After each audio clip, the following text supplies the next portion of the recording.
Good evening and welcome to Don't Tell Mama. Before we begin this evening, I'd like to take a moment to ask everyone to please silence your cell phones. You can then feel free to put them away. You will not need them as there's no texting, no recording, and no video of any kind. We also ask you keep the aisles clear for the wait staff and the performers. Thank you and enjoy the show. Now, please welcome your host, Ricky Ritzel.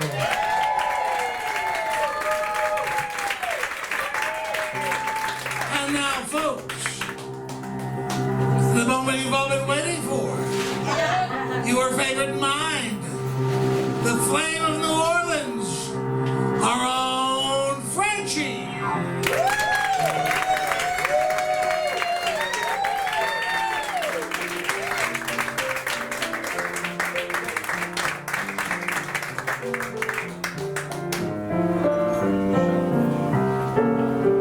Before we commence and the evening wears on, it's time we come to an understanding with one another.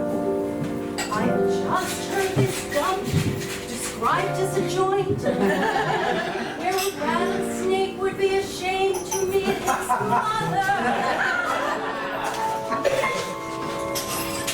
Or, which is not very nice, let me offer a bit of advice. Remember that your mother was free.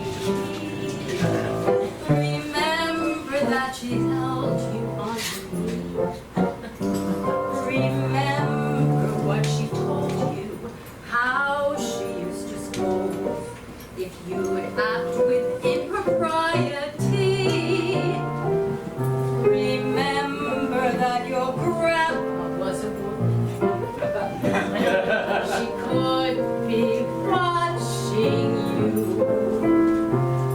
With that in mind, try to be refined. 'Cause all of us are ladies, all of us are ladies, all of us are ladies too.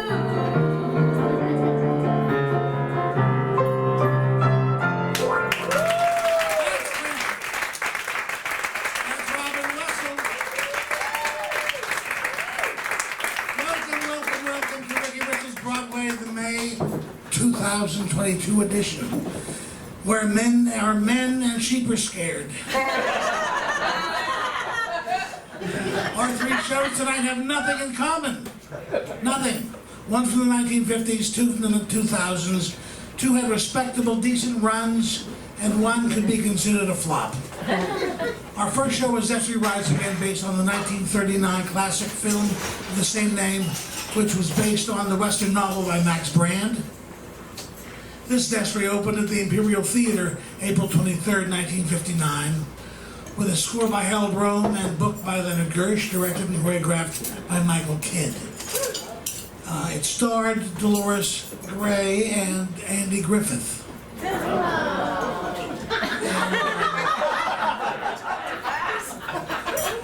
And it had a decent run. And now, we've met Frenchie, the dance hall star of the Last Chance Saloon. She's part of the gang run by Kent, who basically owns the town of Bottleneck. One particular night, a disgruntled patron brings in the sheriff to accuse Kent of cheating him. The patron leaves the bar, Kent's gang, and the sheriff move to Kent's office. A gunshot is heard. An announcement is made saying the sheriff was called away on business and a replacement will be arriving to fill in. Tom Destry arrives in town and misconstrues their disdain for hospitality. Here is Tom Destry to thank the townsfolk for their warm welcome. Is the ever welcome Sean Patrick Murtaugh.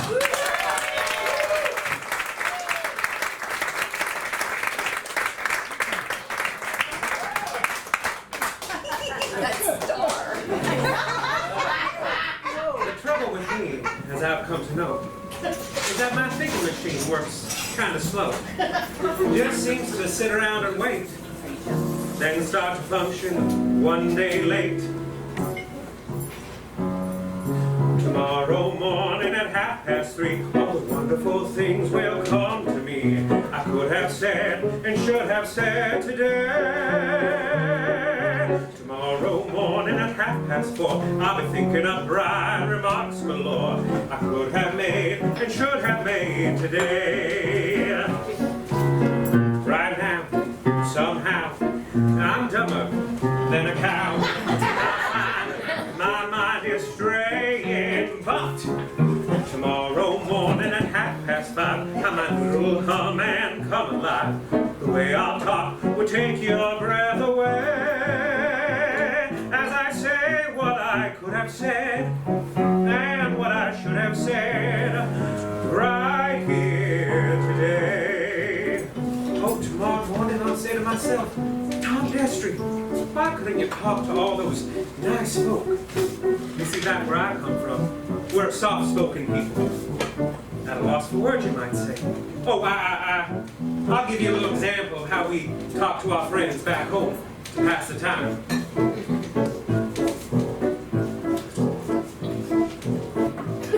Why, it's Two-Faced Joe. Joe, you crock-headed, grass-bellied, maverick, liver-jellied, squealing prairie dog, how be ya? You prune-digging, sheep-digging, spike-weeding, tail-clipping, stepson of a hog. You never did no beef from a bull's foot, you half-brained rattlesnake twin. Still dead as dust from the hood straight up, and ugly as galvanized sin. You're a real sight for sore eyes, yes you are. Now why couldn't I think of something like that to say right now?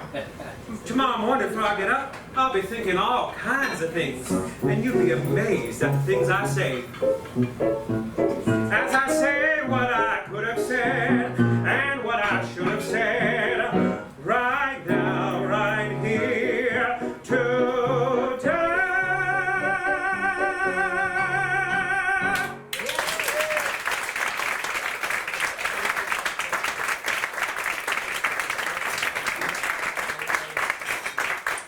Destry meets Frenchie, and of course, immediately there's a fight. There continue to be dust-ups that Tom Destry refuses, but when a local landowner accuses Kent of swindling, Destry says he's helpless without evidence. The whole town turns on Destry. He makes his way over to Frenchie. She tries to seduce him, but he wants to know where she was and about the sheriff's disappearance. She throws him out and sings her true feelings about him. Once again, here's the delightful Robin Wessel.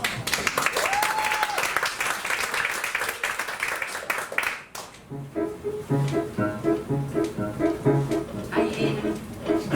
I hate him. I simply can't abide him. Detest him. Despise him. He's nothing but hot air and sawdust and stuffing and blowing and bluffing and huffing and puffing, just nothing there inside him. He's just a naive little hick. Get his comeuppance real quick. His manners are rude, he acts like a dude, and his jokes make me sick. Jokes. I'll put you, fella.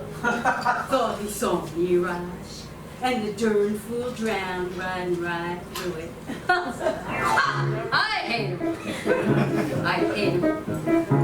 If he were caught by a man-eating bear and I had a gun, I'd be standing right there and laugh while that buried him. If he would come crawling back on his knees, I'd spurn him and turn away. Would it give him the time of day? Because I hate him. I hate him. He wore quicksand up to his chin. No, we're going to go back to I hate him. I hate him. I hate him. Yeah.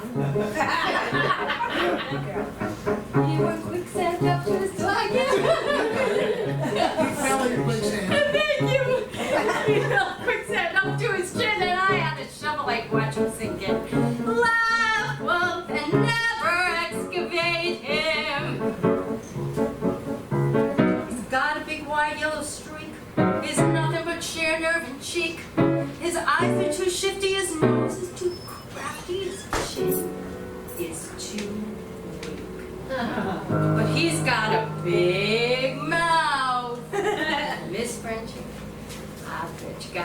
fine smile underneath all that paint. I hate him! I hate him! I hate him! Hate him! Hate him! Hate him! I hate him!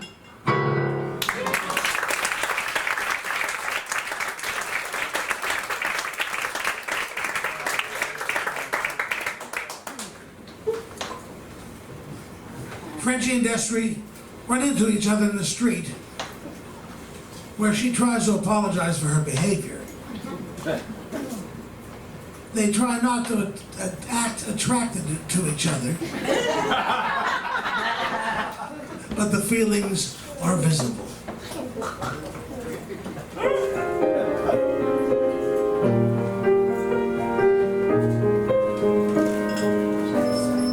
Thinking impartially, not at all personally, just in a general point of view.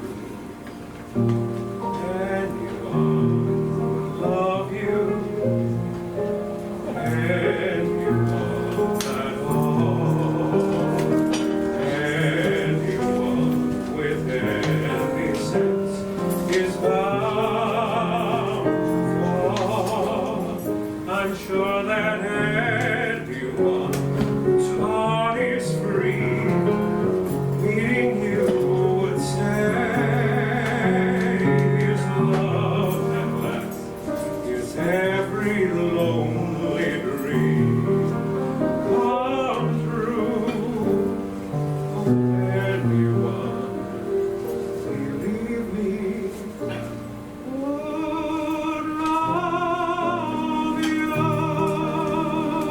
Are you feeling sorry for me? Because if you are, I ain't feeling sorry for anybody. I'm new around these parts myself. Hell, I ain't met any friends, anybody, let alone love me. you got a friend, Tom. And maybe you got people who love you. You don't even know anything about.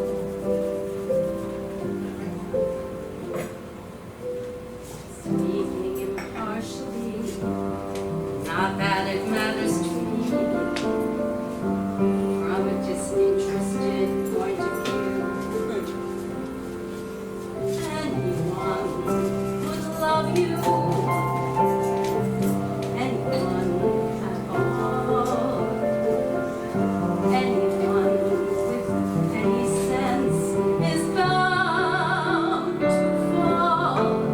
I'm sure that anyone whose heart is free, meeting you would say, "Here's love at last, here's every lonely dream come true." And believe me, would love you.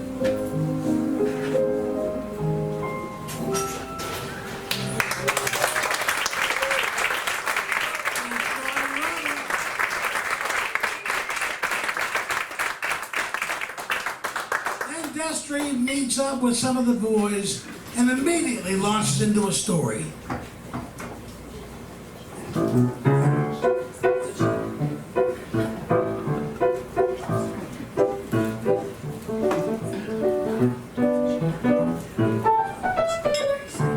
Once knew a fella, carefree and gay, swore he would never give his heart away.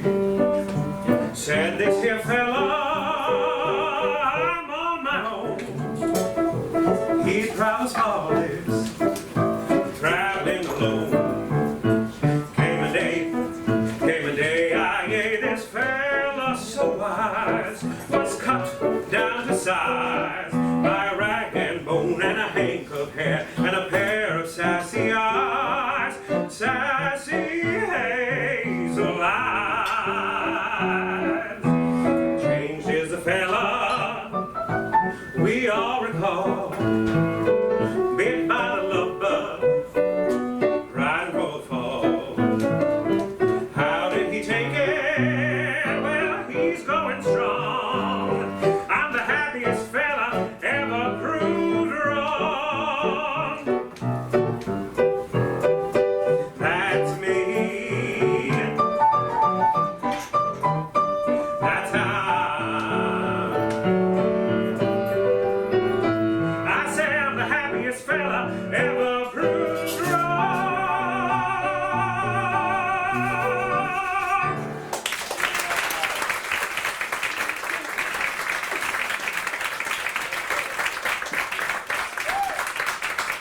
Destry is sure Jip Watson killed the sheriff, who was supposed to be away on business.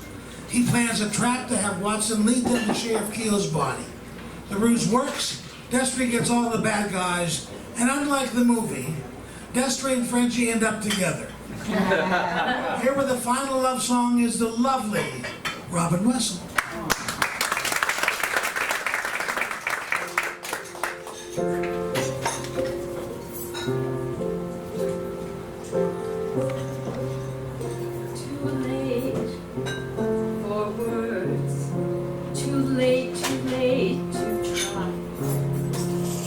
Nothing left for us to say but hello and goodbye.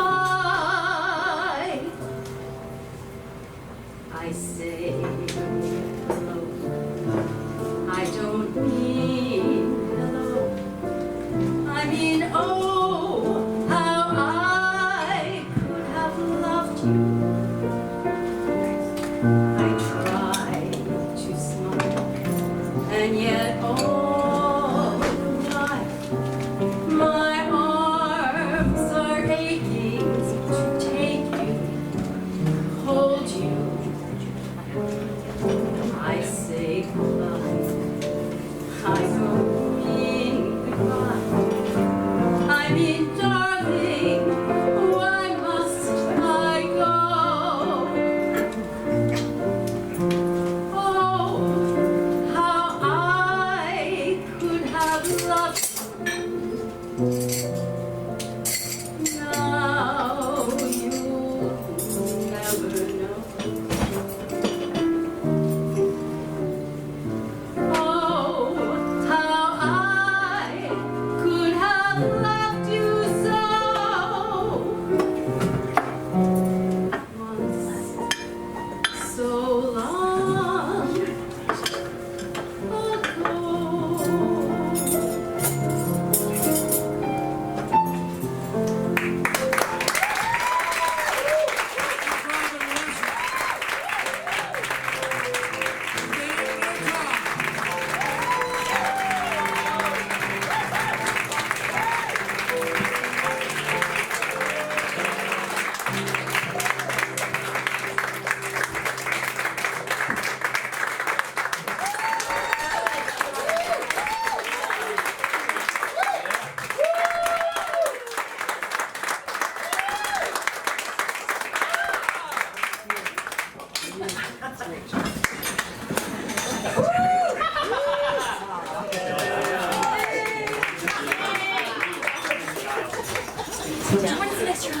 No, she's.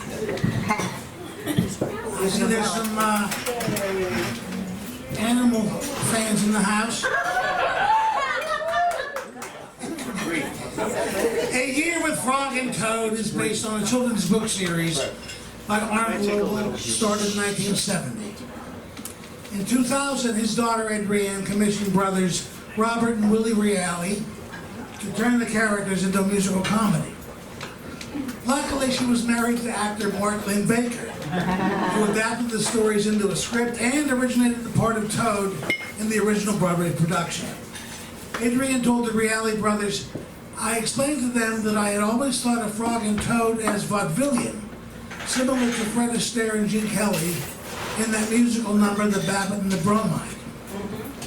In fact, part of the reason my father wrote the books came from vaudeville, his love for 1920s and 30s comedy teams, and he loved that early jazz period of music. So I told Willie and Rob that I wanted them to write a Gershwin musical for Frog and Toad.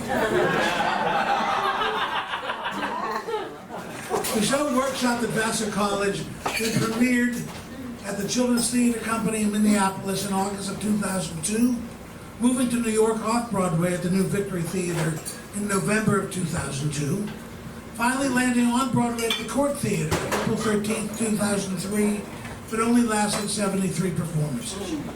The show opens as Frog and Toad are hibernating and sing in their dreams. Please welcome these animals. John Safran, Joseph Red as Frog and Toad, Karen Martinez and Laura Pappas as birds, mice, turtles, birds, and Lord knows what other wildlife.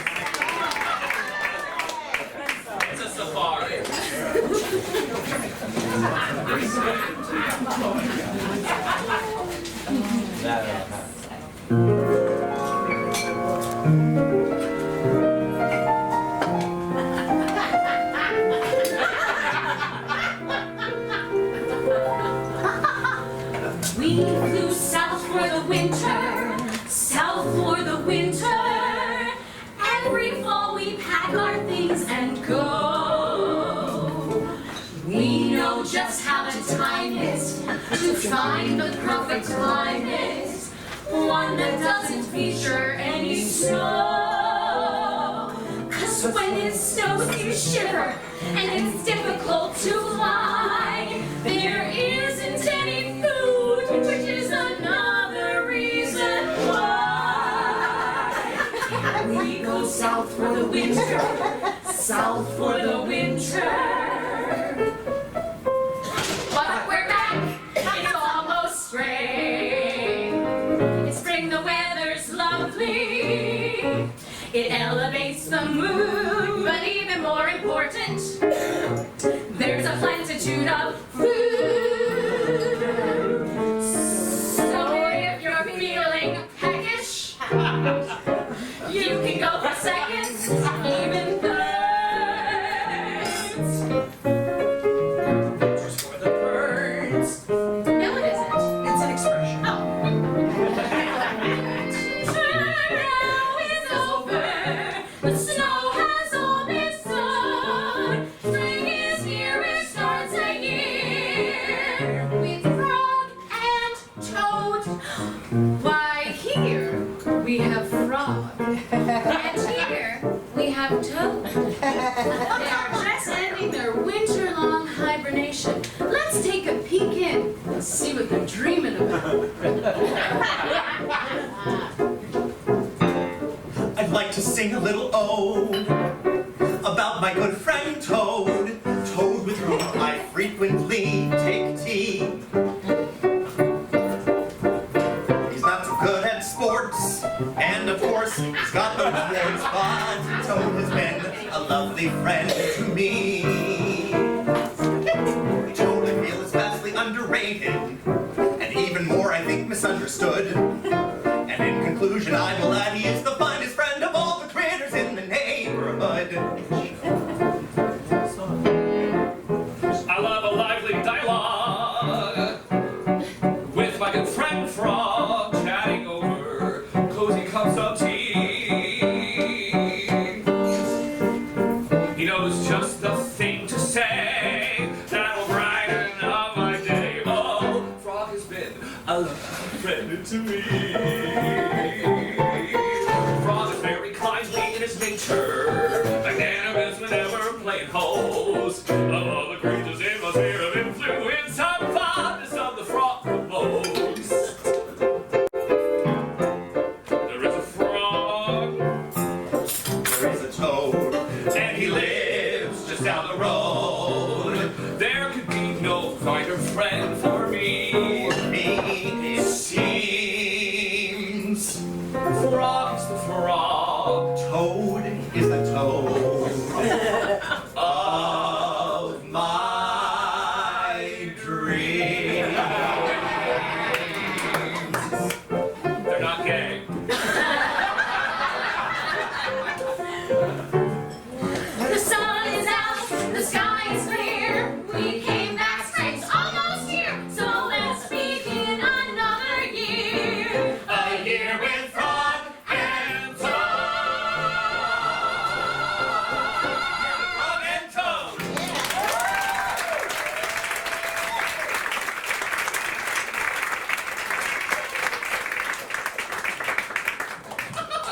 Spring has arrived.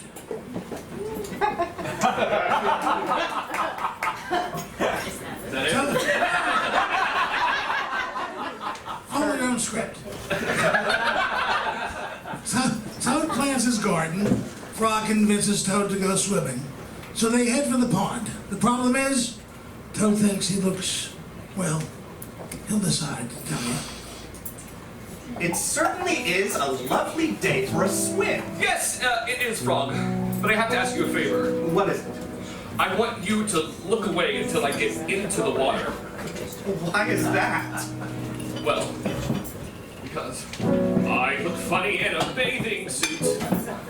I look funny in a bathing suit. It's a fact you can't dispute. I look funny in a bathing suit. You do? Trust me.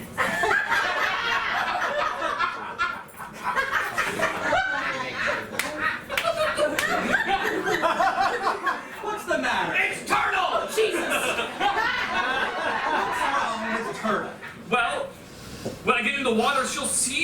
my bathing suit, and I know, you look funny in a bathing suit. Trust me. Would you ask her to leave? All right, Toad. Turtle. Hey, Frog.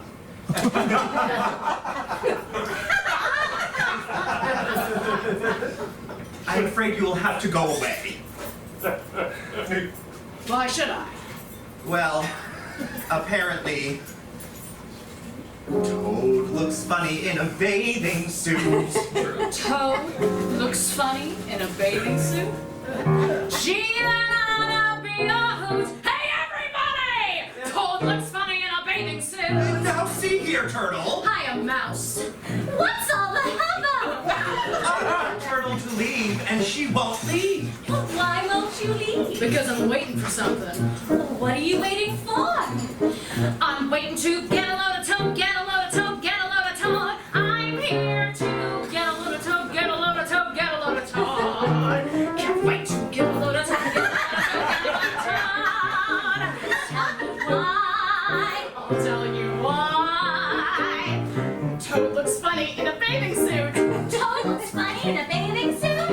It's a riot, it's a hoot. Toad looks funny in a bathing suit. Are you sure? Sure, I'm sure. It's a fact. It's indisputable. You know where bamboo comes from, don't ya? A bamboo shoot. Yep.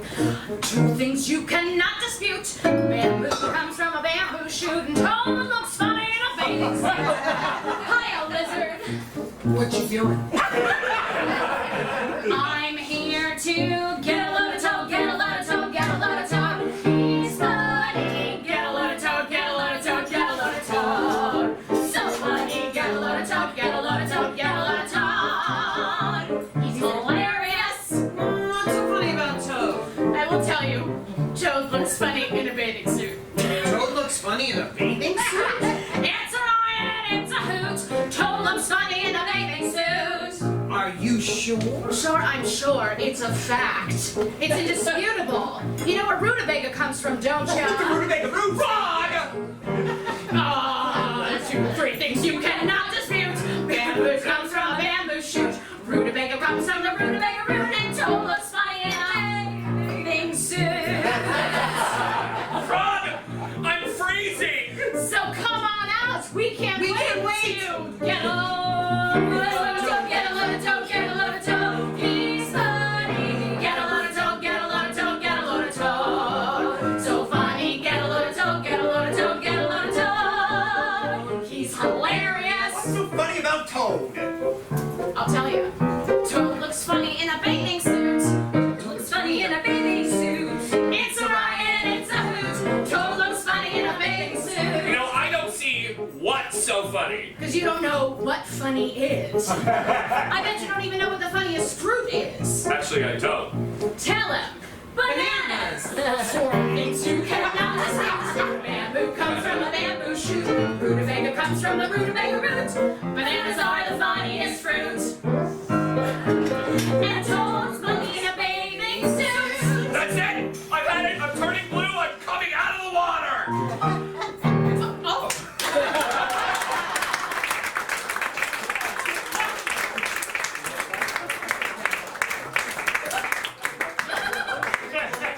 Well, shit, my these guys suits out. From the rutabaga root. Bananas are the funniest fruits. And Toad looks funny in a bathing suit.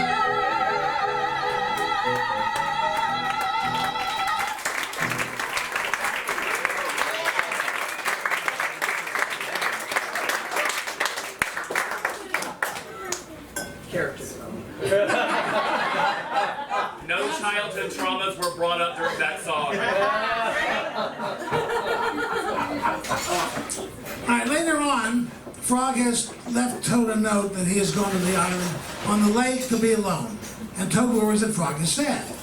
He rides a log out to the island, bringing lunch for the two of them. But he falls out of the log onto the water.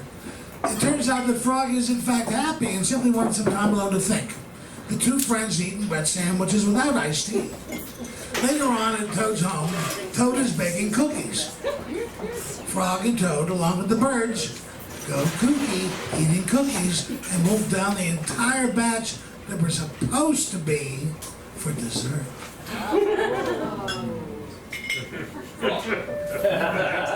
Try this completely 100% homemade cookie.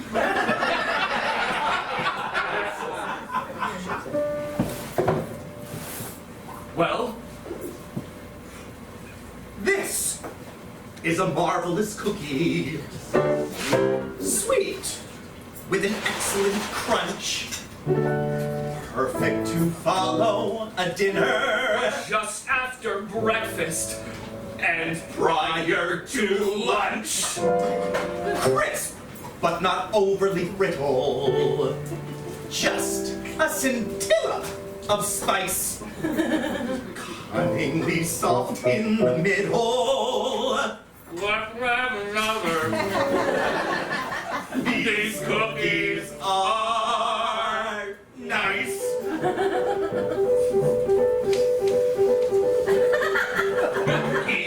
Eating cookies, I'm so happy eating cookies, cookies, cookies, cookies, I adore. Cookies, cookies, cookies, cookies, we go cookie eating cookies, Maybe we should stop. Bitch, let's have more.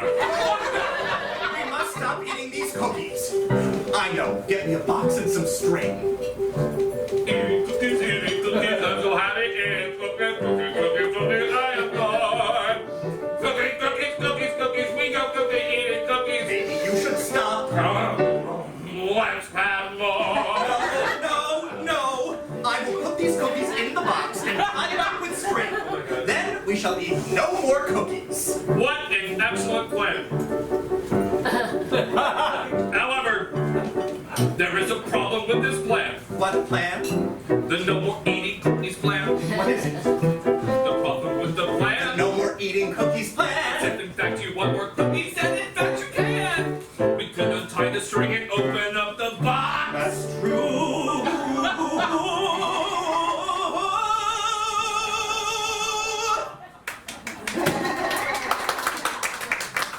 Have a cookie.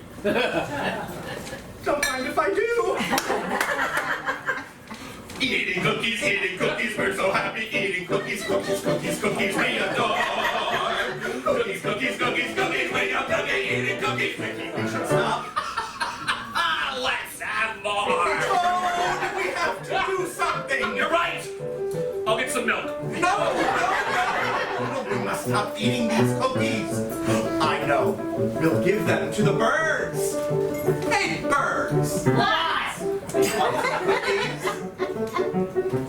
Sure, bring them on! Wait. No. Should we be eating this cookie? Or should we rather have worms? Worms are the product of nature. Toad did the baking.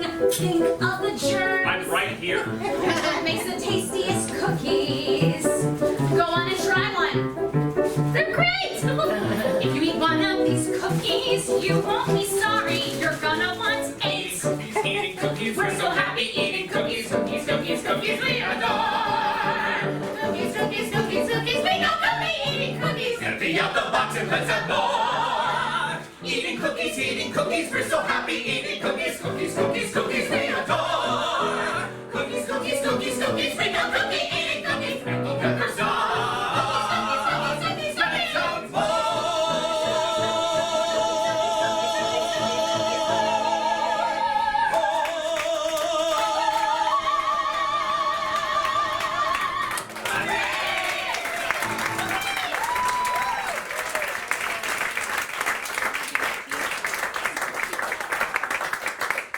I don't know if you realize, but this song is about cookies. In Act 2, the end of summer comes and Frog and Toad decide to surprise each other by raking the other's yard. Yes, we did.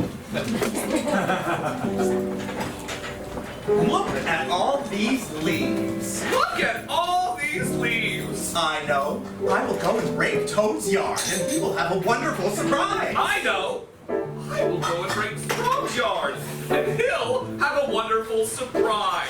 I know the song. He'll never know. He will not ever suspect. Right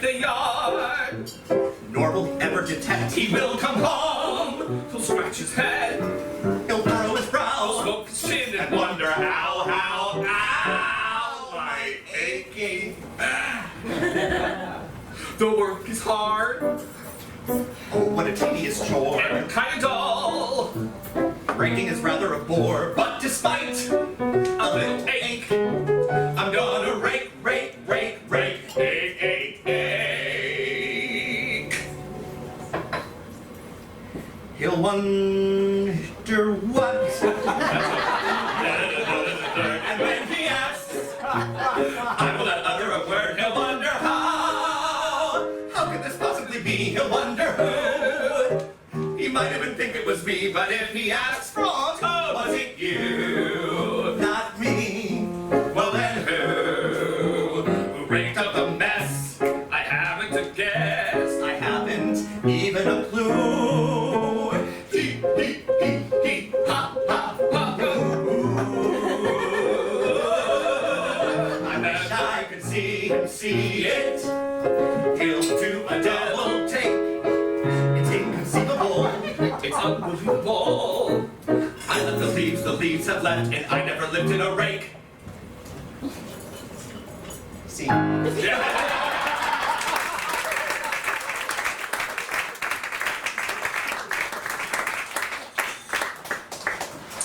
Frog and Toad have a fight, and a vow to end their friendship.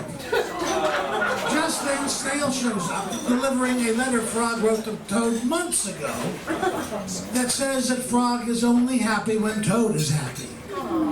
Snail is so proud of delivering his first letter, he sings. Please welcome the always exuberant Jonathan Hoover.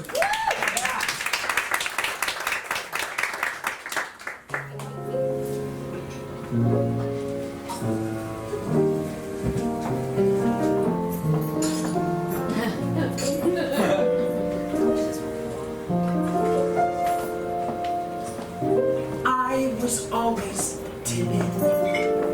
I guess it was because I may have been ashamed of who I am or what I was.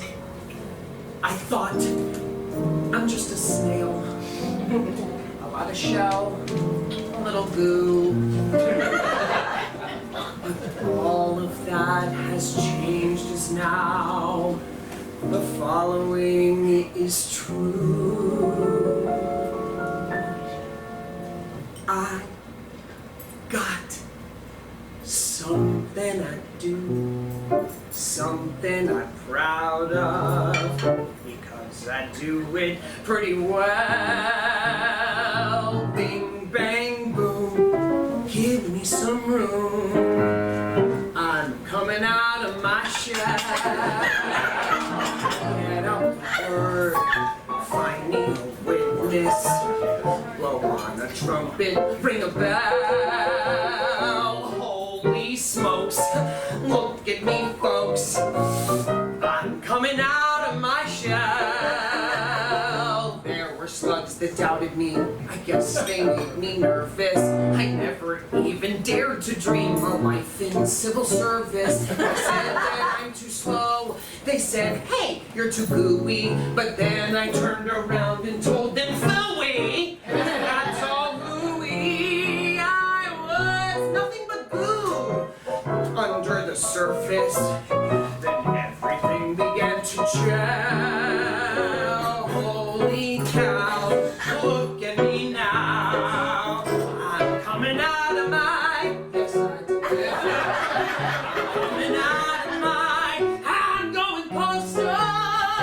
I'm coming out of my shell.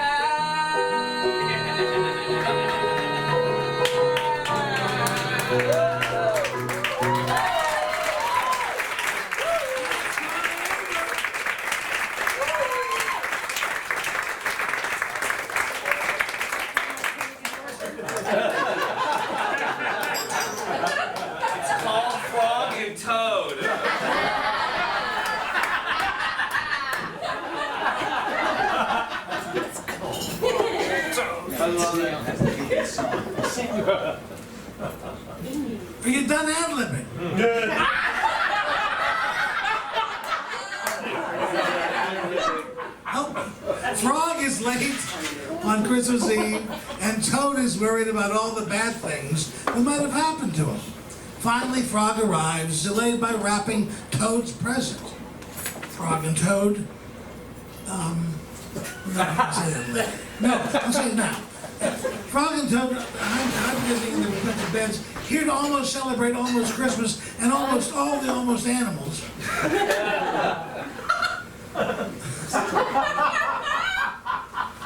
I don't know what else. Felt as though there'd be no Christmas, even though it's Christmas Eve. No, it wouldn't feel like Christmas, but without you, I believe Christmas wouldn't come. Only winter's cold eyes here. Now it really feels like Christmas now that you are here. Sure, it's cold, but we've hot chocolate and a fire burning away. By the fire, see the clock lit. Now it's almost Christmas Day. Merry almost Christmas. Happy that you're here. Merry almost Christmas. Happy almost New Year. Christmas feels like Christmas now that you are here. Merry almost Christmas. Happy almost New Year. I could not imagine Christmas. Couldn't do it if I tried. No, I can't imagine Christmas not without you at my side. I'll be with you every Christmas. We both know that's understood. Many, many nights like this one. If we're lucky, knock on wood. Sure, it's cold, but we've hot chocolate and a fire burning away. By the fire, see the clock lit. Now it's almost Christmas Day. Merry almost Christmas. Happy that you're here. Merry almost Christmas. Happy almost New Year. Christmas feels like Christmas now that we are here. Merry almost Christmas. Happy almost New Year. It's midnight. Merry Christmas, Frog. Merry Christmas, Toad. Happy almost New Year.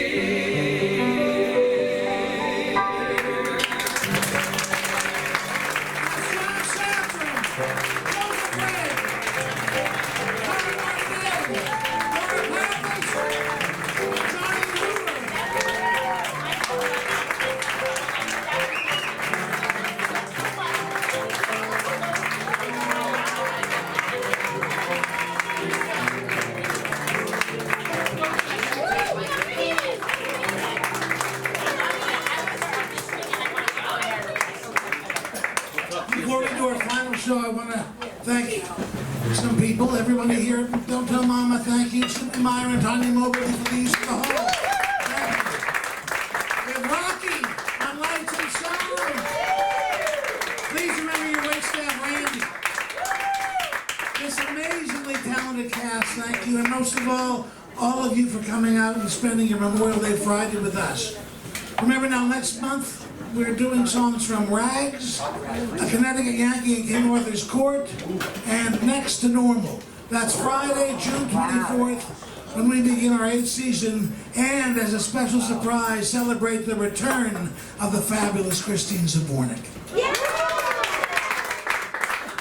Change card.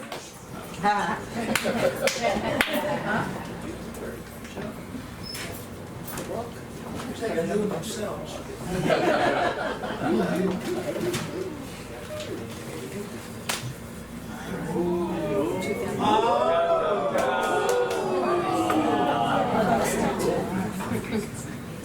With the success of the producers, Mel Brooks and book writer Thomas Meehan set their sights on another Brooks film, Young Frankenstein.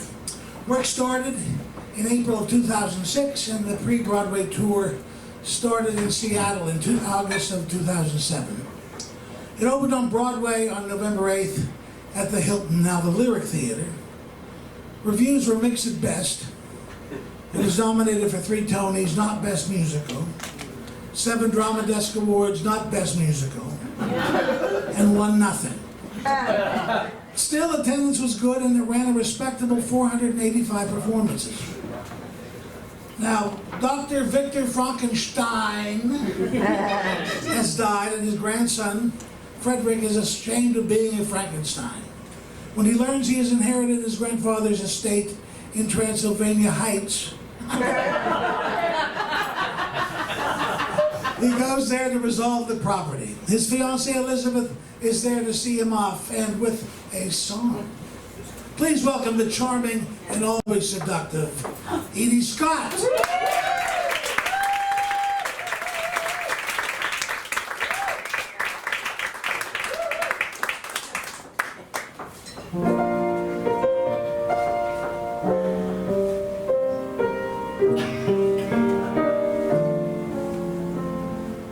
Dream all you want, my darling, of every naughty situation.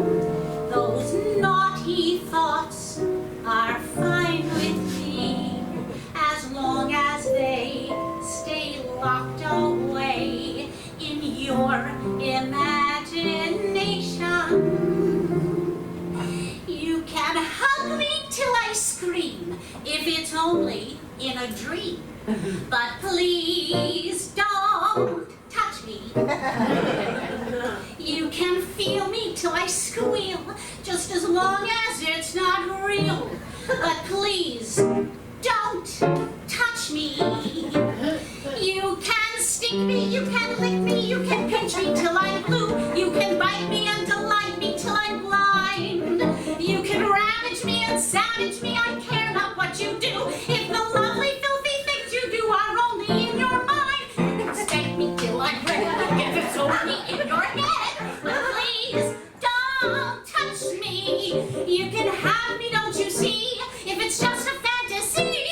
But please don't touch me. Oh, Freddie, I know that you're still a virgin, because for you, silence has always come first. And as every guy in New York knows, I come first too. After our wedding, you'll be oh so glad we waited. Until then, take cold showers when you're overstimulated.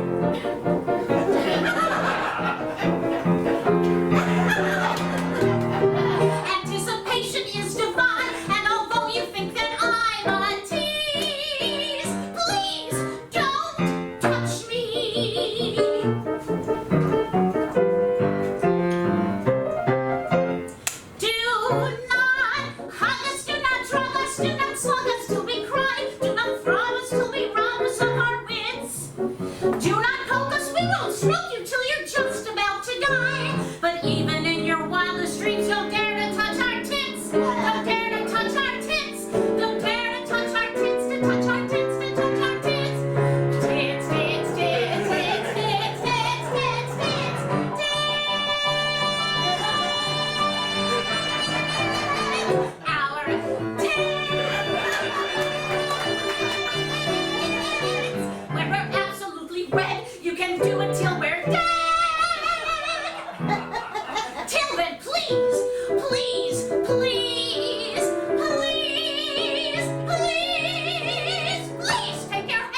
Once at the train station, Friedrich meets Igor, who has hired delectable lab assistant Inga to help in the doctor's work.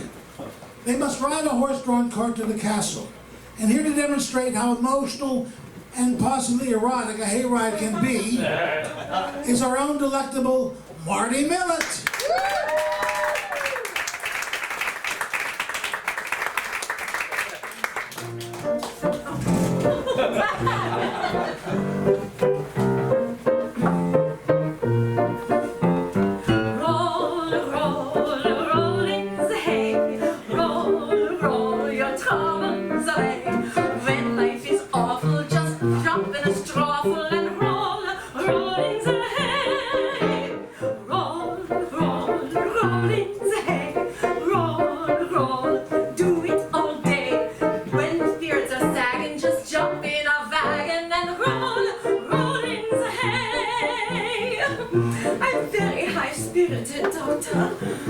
I hope you won't hold it against me. Hitch those horses up for a gay ride, we'll have lots of fun. Nothing's better than a hayride underneath the sun. Roll, roll, roll in the hay. Sometimes love finds a way. You might steal a kiss from an unfitting miss who's not too resistant to play. So let's roll, roll, roll, roll in the hay. Yodelay, yodelay, yodelay, yodelay, yodelay, yodelay, yodelay, yodelay, yodelay, yodelay, yodelay,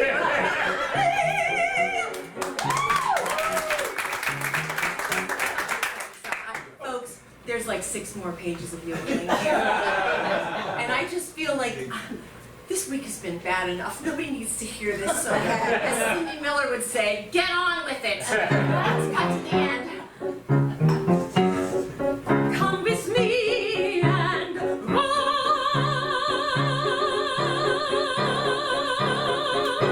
Roll in the hay.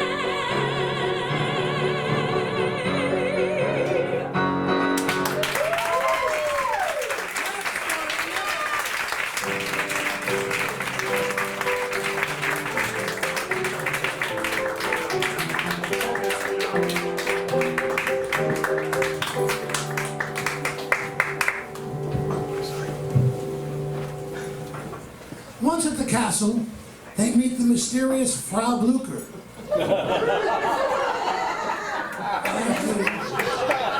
After arrest, Friedrich, Inga, and Igor explore the castle and find the laboratory. A smoldering cigar and eerie violin music are discovered to belong to Frau Blucher. Here to tell her tale of woe is the wow, wowie, wow, wow, wow, Goldie DeVito.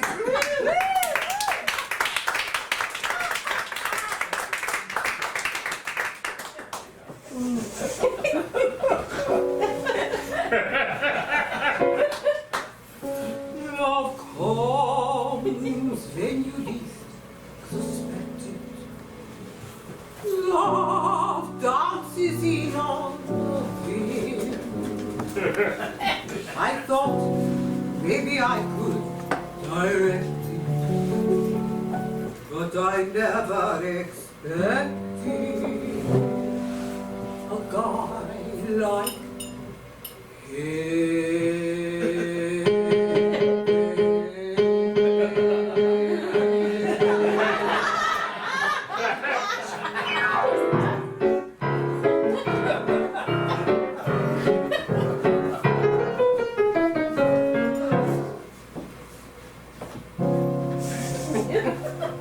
He was so bully and a brute.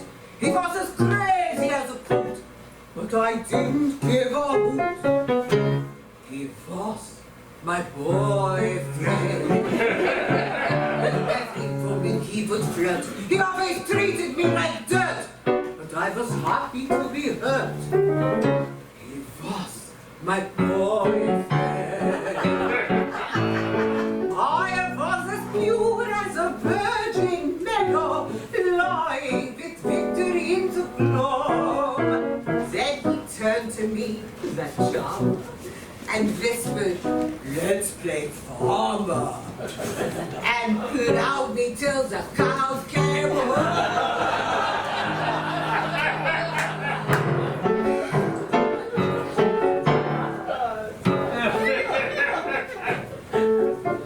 He was a monster and a beast. His midnight bangings never ceased. It didn't faze me in the least. He was my boyfriend. I'll never forget the first time I met Victor. It was on the village green at the annual Bach Beer Festival, where every beer cost a buck. I was an innocent young lamb. He was a dirty old coat, even made for each other. All of a sudden, Victor pulled out his paraphernalia and shouted, let's play croquet. So off to the field we went. He carried his hoops and mallets, and I carried his balls. Ah, what a festival of fun and games all day long. Archery, badminton, potato sack. Victor won the three-legged race. All by himself. It was love at first sight.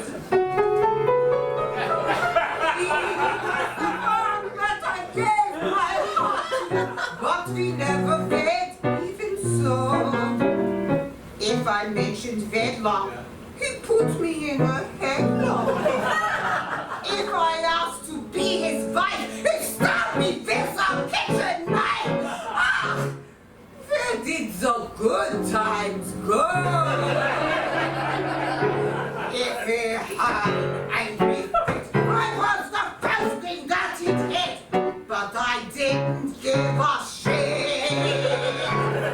He was my boyfriend.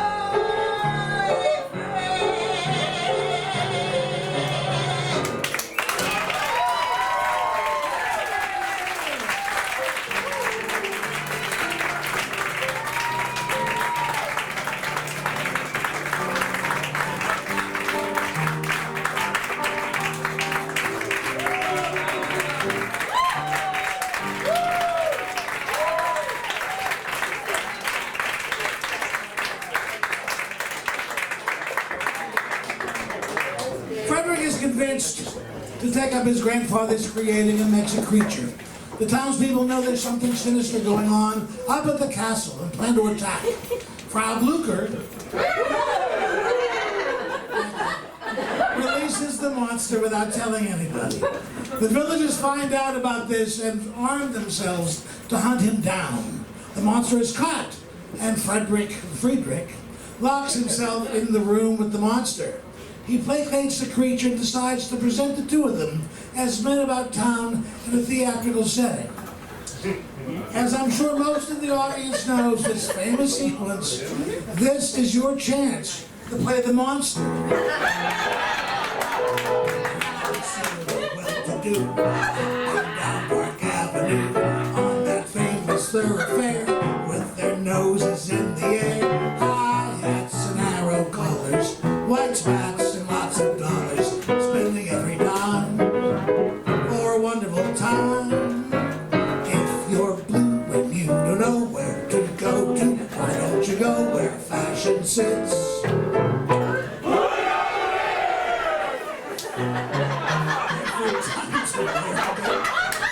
Escapes and away, perfect fits.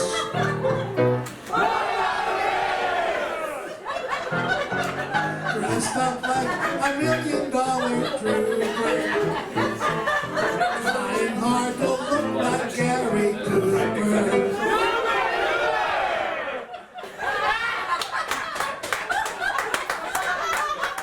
This mix of rock brothers walk with sticks and up around us in their midst.